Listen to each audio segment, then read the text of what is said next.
I know. Man, that's a lot of money. What did you do for it? Did you do anything? Probably had to do chores. Okay, yeah, we did too.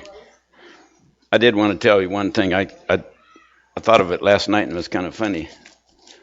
We always had to do the dishes every night. We had to take turns. In our family, we were real poor. We had 7 kids in the family, and uh, we watched TV some, but we always went to bed at 8. So it was my turn to wash dishes. But we were so poor that my mom and dad, they would buy one Coca-Cola, and of course they come in them little short bottles. And when it was time to, share one, we set all these glasses out and go along. So everybody got this much.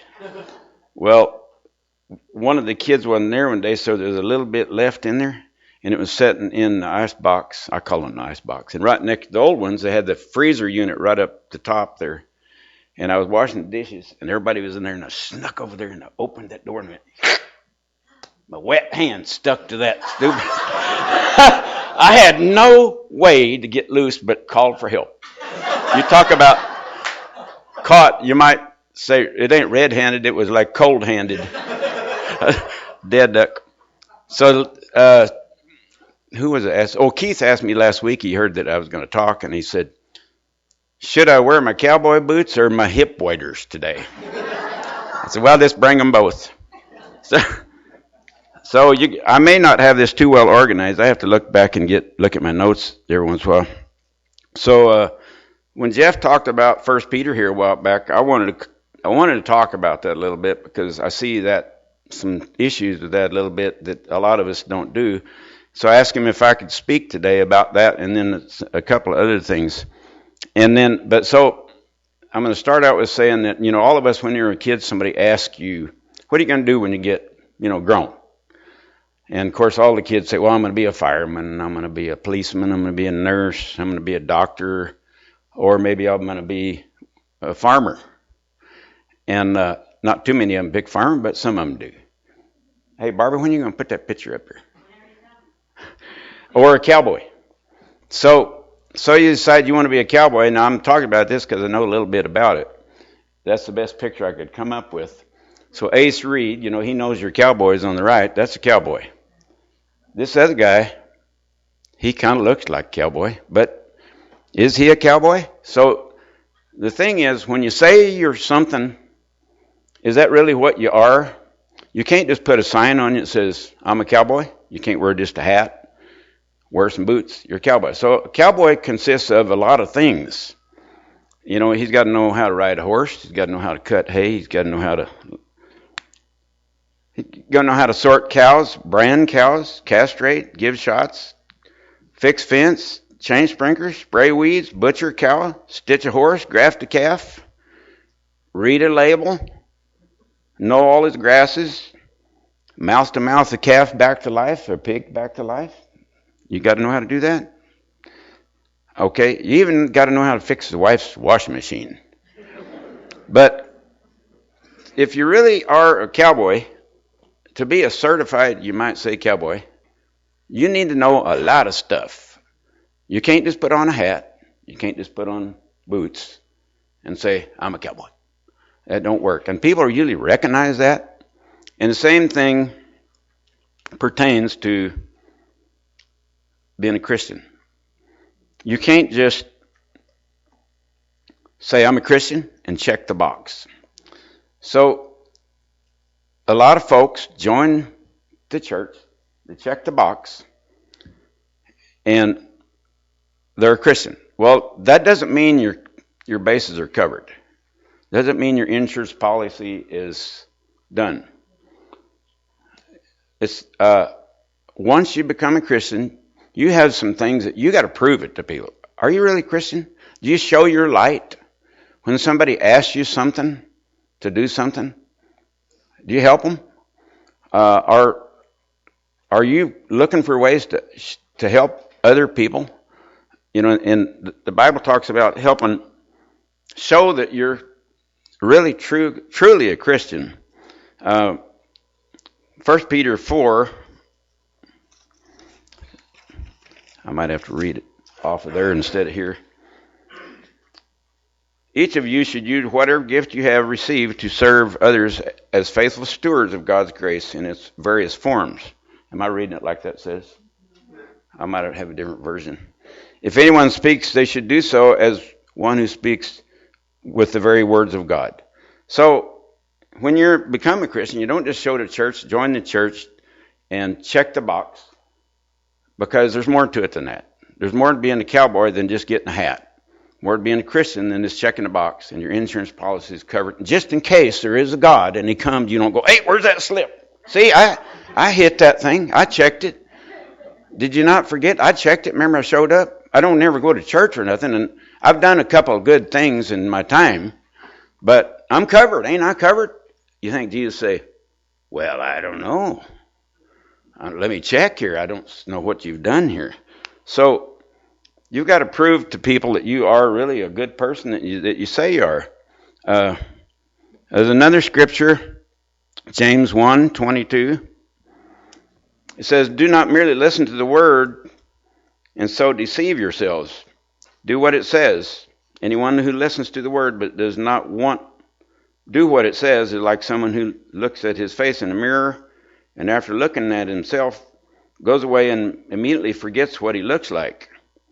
But whoever looks intently into the perfect law that gives freedom and continues in it, not forgetting what they have heard, but doing it, they will be blessed in what they do. Now, I look back at that scripture. I think there's a song that says, be ye doers of the word. That's what it means. Do what you say.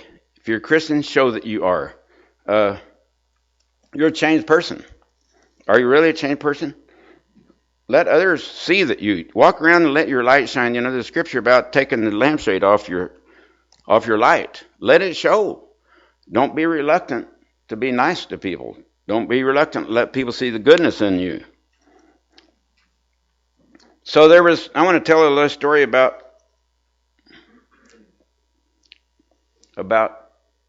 this Indian chief. And he was in his teepee. And his grandson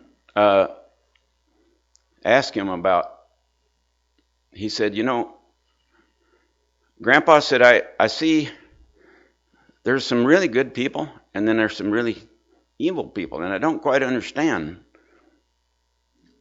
why that is.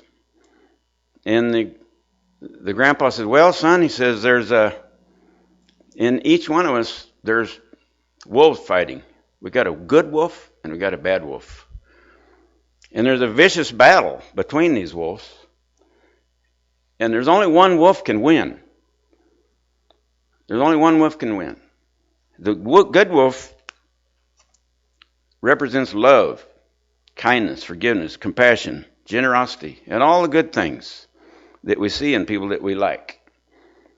And this evil wolf represents deceit, hate, jealousy, lying, theft, greed, power.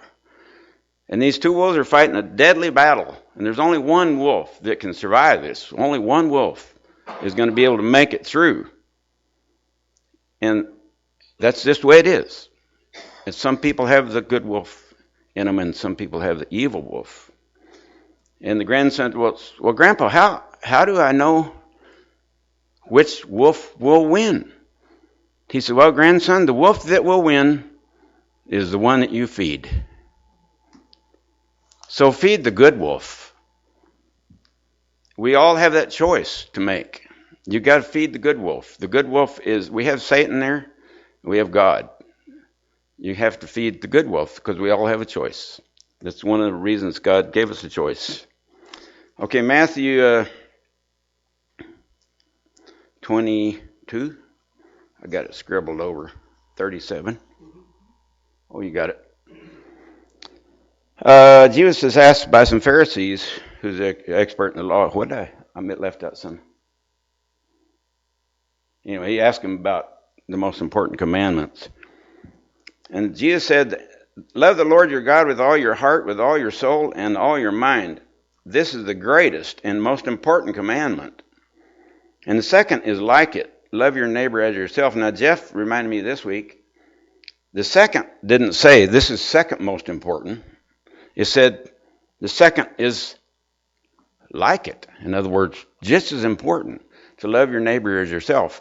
So we all have a tendency to be self-centered. We want everything. We got to get the first thing, and then we'll give somebody else a second shot at it. But we're supposed to be compassionate to everybody just as much as we are. And that'll show your light. We need to show our light. And the way you show your light is helping your friends, helping your neighbor, helping people you don't even like. Because we don't have that choice of making judgments. Matthew 7:17 through 18 says, likewise, every good tree bears good fruit, but a bad tree bears bad fruit. A good tree cannot bear bad fruit, and a bad tree cannot bear good fruit. Now, I'm always making judgments towards people, and I guess we probably should do that. They will say something or do something, but yet they walk around talking about, I'm a good person. But was that a good person you did to, steal your neighbor's wood or, some rotten thing they might have did? Just because somebody says they're good doesn't mean it. Just because you got a sign on your tree that says, I'm a good tree, I bear good fruit, yet your fruit is no good and is rotten. Look at the facts. And we see this in our society all over. Different people say, I represent truth, but then they're liars. You got to believe the facts. A good tree produces good fruit, a bad tree produces bad fruit, period. I don't care what kind of a sign they got on them. That's just the way it is. Amen. James 2:14, I like that one too. James 4:2. It says, what good is it, my brothers and sisters, if someone claims to have faith but has no good deeds? If you have faith in God, show your light. Do some good things. Can such faith save them? No. Suppose a brother and sister is without clothes or daily food, and one of you says, go in peace, keep warm, well fed, but does nothing about their physical needs. What good is it? In the same way, faith by itself is not accompanied by action indeed. So I notice quite a few people say anymore, somebody has a problem and they say, I'll pray for you. Well, I've heard people say that don't even know what prayer is. It's just something they're trying to say to make the guy feel good. I guess that's okay. But Jeff told me the other day, and I've had the same, I've told people I pray for them, and sometimes I forget, and I hate that. He said, well, I tell you what I do anymore. I'll say I pray for you, and put my arm around and pray for him right there. Get her done. And that way you don't forget. So when you do tell somebody you're going to pray for them, go home and pray for them, and make sure, write it down on your hand. Do something. Actually, do pray for them. And then what I like to do is, like most of the people I'm connected to them with Messenger or something, and I'll check back with them and say, so how you doing again? I've been praying for you. Let them know so they feel good about, well, by golly, you did really mean it. So that's something. So let our light shine. Always think about letting your light shine. And so what are we doing? Oh, I wanted to mention this. I didn't write it down. Oh, no, here it is. So, one thing I've heard quite a few people have told me, because I'm a pretty busy guy, they say, you got to learn how to say no. Well, that kind of rubs me the wrong way. I don't need to know how to say no. I need to know how to say yes. When somebody asks me for help, I'm not going to say, no, I don't have time for you. I'm not going to do that. I'm doing something else. Well, no. Why don't we say, yes, I can go do that. I'll help you. And you always wind up managing to get my stuff done. Sometimes my schedule ends up pretty tight. But I can usually go ahead and get done what I needed to do and help them too. But they don't usually ask you for help if they don't need it. So help them. Now, once in a while I get caught when I'm basically what I call killing snakes or putting out fires. I just can't come and help you change your tire if my house is on fire and I'm trying to put the fire out.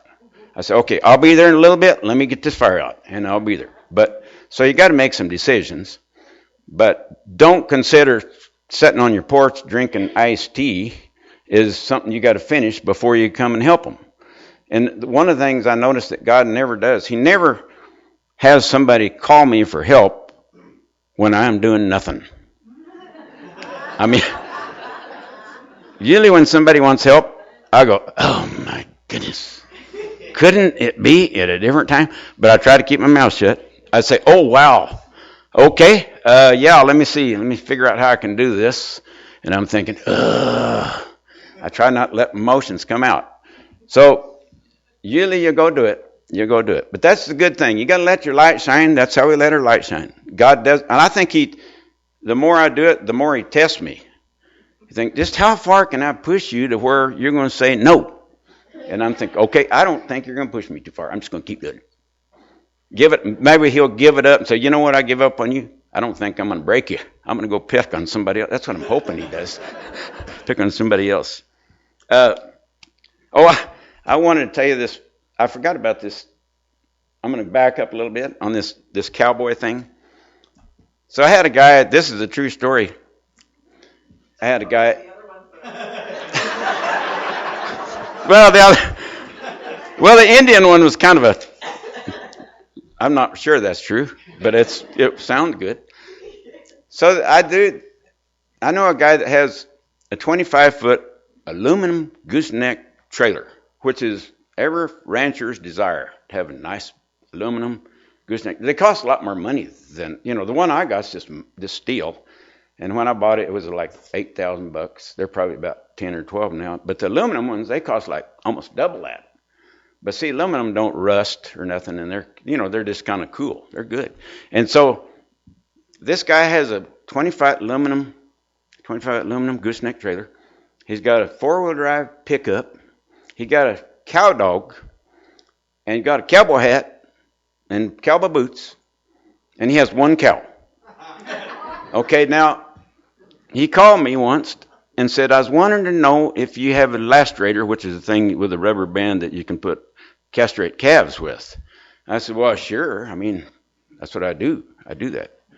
Well, he says, I don't have one, but he says, my cow had a calf, and me and my wife was having a discussion about whether we should keep this bull for a replacement bull or just castrate it and not.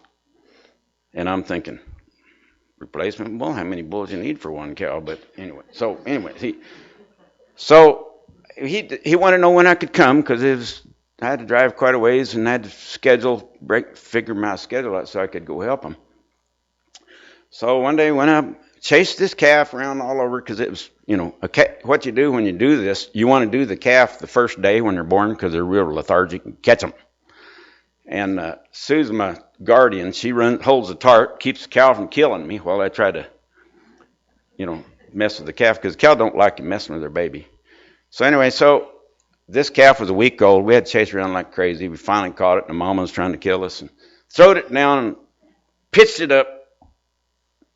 I said, well, this ain't a bull calf. Now it was a heifer. And he and his wife had discussed in lengths whether they was going to save this thing for a replacement bull or... Anyway, so he didn't really meet all the qualifications to be a cowboy. So I just thought I'd tell you that story. Okay, so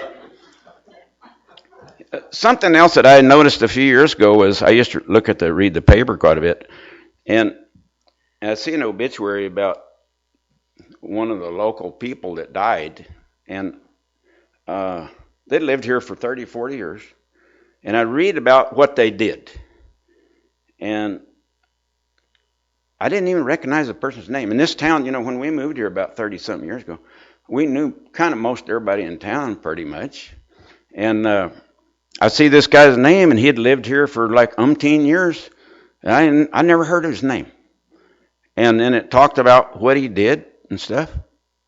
Didn't do nothing. The guy was deadbeat, and I actually did go to a funeral once of a guy's that went regularly to church, and I always kind of wondered what he did. What was his light? What light did he shine in the community? And they talked about how he was this great golfer and a great hiker. He liked going cruises a lot. There was one single thing that it said of what good this guy did. And so Is that what we want to do? Is anybody going to miss us when we die? If you just die and they go, poof, oh well, we don't miss them. It didn't do nothing anyway. We need to be one of them people that if you die, people go, oh wow, how are we going to replace this person? This person did so many good things for this community that I don't know how we're going to fill his shoes or her shoes. Look at the Cove. The Cove is a bright, shining light for this community. It's all made up of Christian folks that do feed the community, and they spend lots of time. We got a lot of people in this church here and some of the other churches that are part of the Cove. They spend lots of time working down there and helping the poor. If you live in this community and you don't have no food, that's your fault. You go down there and you can have a carload of food you take home every week. They got so much food down there to give away. It's amazing. They don't even have the room to store it all. They had to go to that old bank, and that son of a gun is packed full of stuff from people give them to give away. So the Cove is a bright, shining light to this community. As Christians, we need to do that a lot. Our community needs to see that the Christian folks in this community are the shining lights of the community. We are the ones. Now, I got to find my other scripture. Got carried away. If I can find it. There's some other groups that you can join in this town that do good things. Well, like the Kiwanis. The Kiwanis does nothing but helps kids out in this community. Now, it's a little embarrassing to me that I would say most of the Kiwanians are not even Christian folks, but they're good people, and that's something you could join to help out. Most of them are pretty old. There's like hardly anybody less than 70 in the Kiwanis. They need some more people, and but they do good things. They collect a lot of money. Now there's one guy that he can't get, not very physically capable of doing something, but by golly, he is so good on that computer that he's on that computer day and night, bam, bam, bam. He's sending out advertisements, reminders. Like I was telling Sue, he needs to be elected for the Kiwanian of the Year, although he never even left his house, because he's so good on computers, and anymore that communication is so important that he's just like, wow, he did a great job. But of course they got a lot of good. But anyway, Kiwanis is something you can join. You can do a lot of things. It's like a lot of volunteer groups in this community. Like 4-H. I don't know if people know what 4-H is. I know Hillary knows what it is because she's the leader. But that's a great organization that helps. Some of these are not necessarily Christian organizations, but they're good organizations to support. There's a lot of things you can do. You can clean the roadside. You can be a Sunday school teacher. You show up on work days, fix a meal for a sick person or a youth group. Something else you can do is call people on the phone and ask them how they're doing. So people are sick. You can give money to the needy, the vehicles, appliances, our men's breakfast. Sometimes Gene will come up with something that somebody's rigs broke down or they need some money. And so people start shelling out the money, and we always seem to come up with plenty to help the guy out, buy tires or something. That's what we're here for. In fact, that's, we all have something we can do. 1 Corinthians 12 through 20. I'm going to read it. So the body is a unit, though it is made up of many parts, and though all of the parts are many, they form one body. So it is with Christ, for we are all baptized by one Spirit into one body, whether Jews or Greeks, slave or free, and we are all given the one Spirit to drink. Now the body is not made up of one part, but of many. If the foot should say, because I am not a hand, I do not belong to the body, it would be not for that reason cease to be part of the body. And if the ear should say, because I am not an eye, I do not belong to the body, it would not be for that reason cease to be part of the body. If the whole body were an eye, where would the sense of the hearing be? If the whole body were an ear, where would the sense of the smell be? But in fact, God has arranged the parts in the body, every one of them, just as he wanted them to be. If they were all in one part, where would the body be? As it is, there are many parts, but one body. So we all have something we can do. Some of us are more physically able to do stuff for people, like go get them wood. Some of us are not. You can,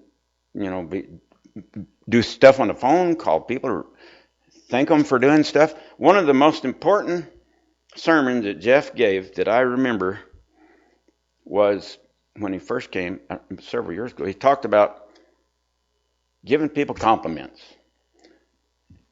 And I thought, now that is important because everybody likes to be told something nice. Like, boy, your hair looks good today, or boy, you look nice today, or what a beautiful smile you have. Anything you can say nice makes people feel good. And it doesn't cost a thing to do it. For some reason, we just go, I don't want to say nothing like that. I don't want to do nothing. Maybe they'll think I'm flirting. Well, at my age, they don't think you're flirting anymore. But just say something nice. And I noticed that people started doing that a little bit, but it's kind of like faded away again. Well, start saying nice stuff again. Say nice stuff. It doesn't hurt nothing. It doesn't cost nothing. And nobody's going to take you to jail for it. Say something nice. We got to let our light shine. Say something nice to people that's not even a church member. When you see somebody at a ball game or something, say something nice. Boys, wow, your kid is, wow, what a player that kid is. Tough booger. And, they just feel good about that. Make them feel good. Continue to be nice. Let our light shine. Let me tell you this story about, now some of you have heard this story. Some of you haven't. Well, hopefully that's the people that like it. So there's this farmer that retired. He was getting in his 80s. And he used to belong to a church that is a little church. And, of course, it's small. So all the people had to do, come and fix the church and clean the church. And all the work had to be done by the people in church because it's little. It's only got like 20 people. But he's a farmer. He's out there dealing with his cows and stuff. And he finally got old and he got to where he just couldn't hardly help out no more. And he finally decided to sell the farm and move close to town where, he'd get closer to the doctor and closer to the grocery store, closer to the church, and didn't have to plow his driveway with his shovel no more. And just, that's what people do when they get old. They start getting closer to where it's a lot handier. They're getting around, they're humped over, they're using the cane, they can hardly drive. So he picked a church outside of town. There's kind of a big old fancy looking church and had a paved parking lot. And he thought, I think I'm just going to go to that church. So he drove in there with his pickup, had his flannel shirt and his Levi's on, and he walked across the parking lot, and he noticed all them people, pretty fancy cars and stuff. And they was all dressed up pretty good. They had, suits and ties, and women's all had frilly stuff on, and had a lot of makeup, hair's all fixed up, a lot of good lipstick and stuff on. They looked real good, real cleaned up bunch of people. He just walked on in there, and nobody said too much to him because, he's a new guy. He went on in the church and finally sat down. A whole bunch of people there. Big old church. Lots of people. Sat down and not too many people talked to him. He figured, well, they don't know me too good because I'm a brand new guy. So they listened to the sermon and they left out. He just waited because everybody's charging towards the door and the preacher's sitting out there shaking hands with everybody as they left. He was one of the last guys out and the preacher shook his hand and said, ain't you a new guy? And he said, yeah, I'm a new guy. He said, did you just move here or something? He said, yeah, I did. I retired. I'm moving to town here. I've got to get closer to the stuff because I just can't get around that good anymore. And he said, you going to start coming to church here? And he said, yeah, I was thinking about doing it. It looked like a nice looking building here, and I thought I'd start coming to church. He said, well, I'd like you to do something for me this week, Mr. Farmer. And he said, what's that, Mr. Preacher? Well, he said, I'd like you to ask God this week what kind of attire you ought to be wearing to our church. And the farmer says, well, okay, I'll do that. So anyway, he left, come back next week, same deal, got out of his pickup, walked across the parking lot. People just kind of nodded. Didn't nobody ever come over and hugged him or nothing. They nodded. So he went in the church, listened to the sermon. Everybody charged towards the door again that evening or that day. And he was one of the last guys out. Didn't want to have to fight the crowd getting out of there. The preacher shook his hand again. Said, well, I see you come back. And he said, yeah, I did. And he still had his, flannel shirt and Levi's on and stuff. He said, well, I was wondering, did you ask God this week what I asked you to do? And he said, yeah, I did. I asked God what kind of clothes I ought to be wearing to this church. He said, well, what did he tell you? He said, well, he said, I can't really tell you what kind of clothes you ought to be wearing to that church because I ain't never been there. So we don't want to be the church that God doesn't live in. Show people our light. When people come, go tell them welcome. Say hi. Offer to help them. We need to be the shining light. That's what God expects us to do. Be a good person. We want the good wolf to win. We don't want the bad wolf to win. The good wolf. Let's show the good wolf in our life. So here's something else. I wish a friend of mine was here, because as a Christian, we need to have each other. So you might call that the church organization. We need to meet with each other. We can share with each other. So Hebrews 10:24 kind of talks about that. I'm going to read it on there if she can find it. Okay, let us think of ways to motivate one another to acts of love and good works, and let us not neglect our meeting together as some people do, but encourage one another, especially now that the day of his return is drawing near. So we need to meet together like we're doing here and encourage each other about continue to, show our light. Let me see if I got that one thing. Yeah, I got it in a minute. So there is a purpose to have a church. We need a place to meet. And if we just met out in the parking lot, it'd be a little chilly this time of year. And then in the summer, it's real hot. So you kind of need a building. So a single Christian can show their light, but a group of people can actually do quite a bit. This church supports quite a few missionaries, not totally, but we help other churches support them.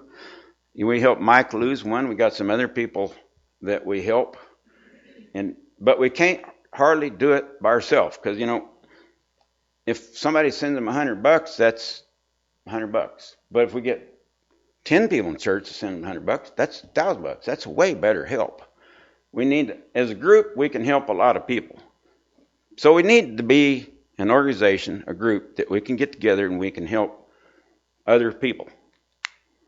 It helps more to have a group, and plus, you might have a tendency to not help them. If you don't have genes in there, say, Bill, hey, you're going to help them guys? Ugh, I knew he was going to ask that. Okay, I'll do it. So you can encourage each other to come forward and be good. We help a lot of people locally, like I was talking about a while ago. So people need a car or food or clothes or vehicles. And as a group, we can do that. But as a single person, we can't hardly do that. We can always share prayer needs. Sometimes we don't know somebody needs some help until one of the guys in the group said, so-and-so needs help, needs some prayers. And so we can't pray for them if we don't know about it. And if we don't meet, we won't know that. We can also build each other up. Let me tell you a story, and I told about a guy, and it did kind of help him a little bit. So there's another story. So this farmer had this young guy working for him, and they were sitting late in the evening by the campfire. And he asked this young guy, so are you a Christian guy? And he said, yeah, I'm a Christian. He said, well, what church do you go to? Now, I think Marcia might have told me this story a long time ago, but it's a good story. And he said, yeah, but I'm a Christian, but I don't go to church nowhere. He said, well, really? Why not? Well, I think I can be just as good a Christian by not going to church. Well, he said, that's possible, but kind of hard. But he said, I want you to do something for me, young feller. And they were around the campfire, and he said, you might notice that campfire's got some really hot coals in it.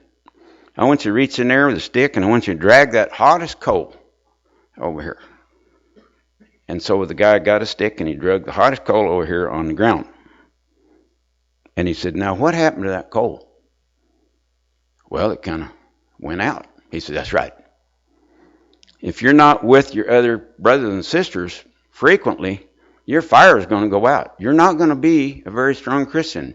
You need to meet with brothers and sisters more often than you think, because you cannot keep your fire lit if you're not as a group. You need be a group of organization of Christians that are meeting regularly, So we need to meet regularly. Trying to look for another scripture. Okay. So to do that, we need a church, a building. Unfortunately, the stupid things ain't free. So, we got, that's probably that farmer church he went from. They fixed it up. It ain't fancy, but that's all you need. You just need something to shed the, rain. Of course, that one there probably needs a little work to do that even, but you just need a place to meet. And we do get a tax break on, land taxes or something? It's not much, but they don't give us tax break on electricity or the water.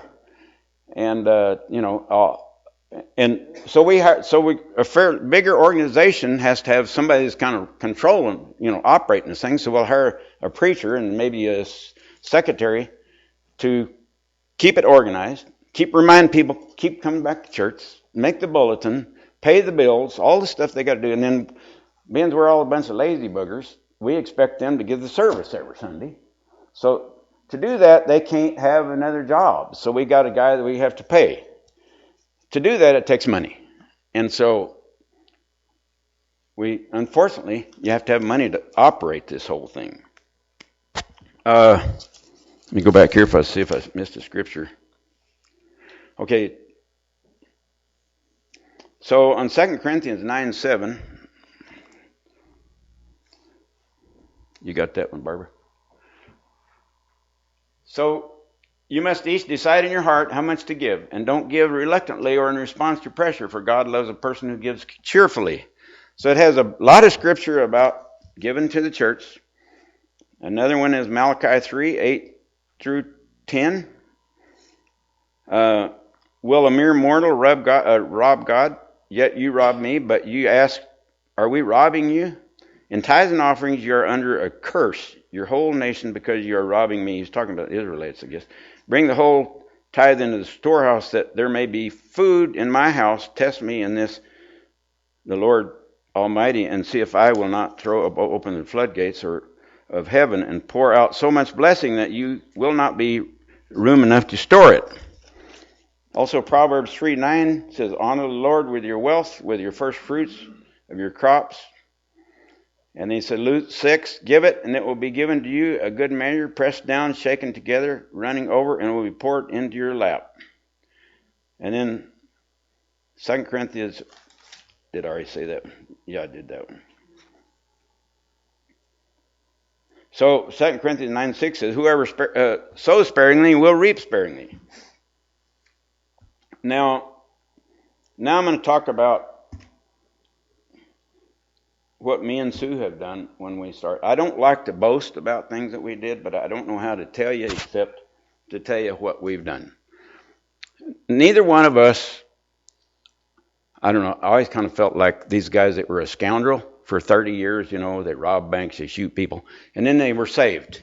They got this great story to tell about how God saved them. Well, me and Sue were both raised in the church. We became Christians at a fairly young age. We never did get to become a scoundrel. We were just pretty good kids. We followed Christ ever from like 12 years. We always went to church. We became a Christian at like 12 years old. So I don't have this great story that God saved us from destruction, because we never did go down that road. We didn't get involved in drugs. We didn't get involved in alcohol. We didn't smoke. Unfortunately, Sue's church didn't even believe in swimming because it showed too much skin. Well, that's a little bit ridiculous, but oh well. So we both became Christians at a fairly young age. Now, I was going to show picture of my dad here. So the guy on the left is my dad. People have blamed me for having a silver spoon in my mouth. Now, you see how much silver he's got. But he did actually give me two things that were more valuable than money. One of them is a work ethic, and the other one was Jesus Christ. And both of those are more important than any money you could get. Now, you can probably just leave that up there, Barbara, because I'm going to talk about that. But There was 14 kids in my dad's family. That's back in the days, this is about 1935. And this is back in the days when they had lots of kids because my grandpa rented the kids out as a crew. And he said they fed them in the morning before daylight. They'd take them out, put them to work, and that evening they picked them up. They only got 2 meals a day, the early morning one and the one when they come home. But they hired them out as basically slaves. And so they wasn't rich. And this was his partner. He went in business when he was 20 years old and started plowing fields with that fine team of John Deeres, you might say there. And, I don't know if you've ever seen people plowing with a team of oxen. It's slow. And you ain't riding nothing, you're walking. So, you don't see big old fat guys, although they call that guy on the right Fat Payne. But today, that guy don't look fat. I mean, I'm as that fat myself, right? But, so anyway, I just want to tell you that I'm not a rich guy. But when me and Sue first got married, we believed in tithe. And the Old Testament has some scriptures about giving 10%. And so we kind of had always done that. But when we got married, one of the reasons we got married because it was cheaper to be married than it was to be single. Both her parents died at about 50 years old. At the time, we thought, oh, they're old anyway. Well, I'm looking back now and think, holy mackerel, they were young whippersnappers. 50? But so she didn't have, her family was quite a bit wealthier than mine was. And my mom, I'll tell you how rich mine were when I went to college. Was she went to college with me and she wrote a check for $100. That's it. That's all help I got. All the rest of it was, I didn't get scholarships because I wasn't no genius. So I had a $100 scholarship from the Masons, I think it was. So all of my money had to be borrowed or earned. And I had a job at the ice house that last year I made $35 a week, 7 days a week. I got $32.35 take home. I used the 35 cents for my gas to get to work on my scooter. So I wasn't very rich. I mean, I was dirt poor, and that's the money I went to college with.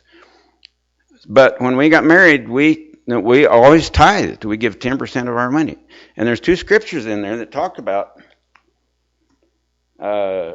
give, and it will be given to you, a good measure, pressed down, shaken together, and running over will be poured into your lap. And I tell you what, we believed that. And we would sit down with our pencil and figure out if we could actually give 10% this month.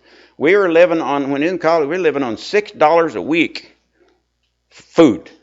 That's all the money we had for food. And we would figure out if we had the money to pay our 10%, and we never did. But you know what? We did it anyway. We paid our 10% anyway to the church. It wasn't much because we didn't make much, but we just felt obligated that we're going to, because God said he would take care of us. We were firm believers. He's going to take care of us. And at the end of the month, we'd go back and go, whoa, how'd we do that? We're not broke like we're supposed to be in the hole. And we never was in the hole. We never was in the hole. We could pay our tithe, and we always come out ahead. So we become, at a fairly young age, we learned that if you give, you will receive, and I guarantee you. Now, I don't know if anybody his larder is bigger than mine now. You guys all know us. We got like 1,000 acres here. And it wasn't because of money. It was because of kindness. We've helped a lot of people. And the guy I bought it from, I had no clue that I could ever have bought that thing. And he come and seen me and said, why don't you buy this place from me? And I said, well, I can't afford this thing. Well, maybe you can. And he attended the Methodist church. He was a Christian guy too. And I had a couple of other incidences like that too, that people approached me, and because I was on this guy's place for a whole year, but I kept doing nice stuff for him and helping him. I wasn't expecting to get nothing back. It's the same way with your tithe. I wasn't expecting to get nothing back. But I tell you what, I'm looking back, and you talk about this scripture is so true. Give, and it will be given to you, a good measure, pressed down and shaken together, and running over will be poured into your lap. And I tell you what, that is absolutely, positively happened to us. We got so much, I'm amazed. I have no place to put it all. we got all this stuff, which I'm just going to turn it over to my grandkids and my kids. But the thing is, it's kind of neat that I got it because people's always wanting to borrow stuff, and I just glad to loan it. Glad to loan it. You can loan it. And so what? It's not mine. When we die, I don't want to have nothing taken with me because I'm not going to anyway. I want to give it all away, and everybody else can enjoy it. So we are a perfect example of giving to the church and helping other people. I don't like to boast about that, but I don't know how you're going to know it unless you got somebody that's actually has helped. It really has helped. We believe in helping the church and helping other people, and it will come back to you. You can't be saying, well, I don't know. I don't know if they deserve it or not. He never did say anything about you make a judgment whether. He said, feed the sick. He didn't say, feed the sick, but not the stupid ones. Or some of these like mentally ill ones. Don't give them no money. He never said anything about that. They said, feed the sick, help the poor. So that's one of the reasons when we go down to help the Cove, we produce processed meat. Sometimes if somebody gives us, we take it down there. I don't want to go down there on Thursday because I know some of them people, and I go, oh, what are you doing down there? You don't need to be getting that. But so I deliberately don't go down there to see who's coming to get it because I'll pass judgments. I'd rather just go there and say, turn my head, say, here's your meat, here's your stuff. Don't look, because it's not up to us to do that, because, the bad wolf is trying to get us to join that. So the good wolf says, don't look, just give them the money. Help them out. So anyway, I was going to read some more scriptures about giving, but I thought, you know what, I'm just going to count how many I found. I found 49 scriptures on giving to the church and supporting the church. So I just counted them instead of read them all. But you all guys know that we are a witness. If you help the church, give all you can. And on top of that, I've noticed that you don't have to just give the 10%. Every once in a while something else comes up. Look in your billfold. Yep, I'm going to give them something. Help them out. They need some help too. We all need help. The church needs supported by us. We have to give. And I guarantee you, you won't come up missing at the end of the month. You won't have a big hole and saying, we can't afford that. You don't figure it out. God figures it out. It's funny when so many times that we did our budget and we can't pay a tithe this month, but we did it anyway at the end of the month to go, how did that happen? Well, he's a better mathematician than us. He made it happen. He made it work. It always worked. So don't be reluctant to support the church. So I want to say in conclusion, to feed the good wolf, don't feed the evil wolf. Give love, compassion, sharing. Let your light shine. Always let your light shine. Don't be reluctant to say something nice to somebody. It doesn't hurt anything. It doesn't cost anything. It makes people feel good. Nobody's going to get mad at you if you're going to compliment them for saying something nice. And we need to meet regularly, fairly regularly, to support each other. It's important to do that. Although some people point the finger, you're a bunch of churchy people. Well, it's kind of what we got to do. We got to do that. The Kiwanis has to meet regularly because they have things to do. They got to meet regularly.